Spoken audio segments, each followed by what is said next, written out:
Aku nak kita adil. Jangan tekan rakyat.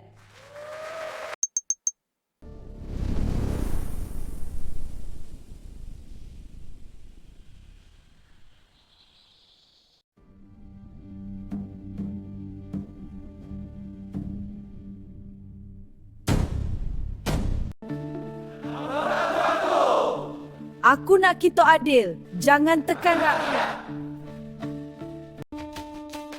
Tuanku, Alhamdulillah comelnya. Aku namakan dia Si Emas. Tuanku, ni hadiah untukmu. Kijang. Alhamdulillah comelnya. Aku namakan dia Si Emas. Si Emas kau teman aku. Takkan aku tinggal. Hiduplah Ratu kita! Hidup! Aku nak Kelantan aman. Makanan senang, anak-anak sihat. Si Emas jaga Kelantan, jaga anak cucu aku.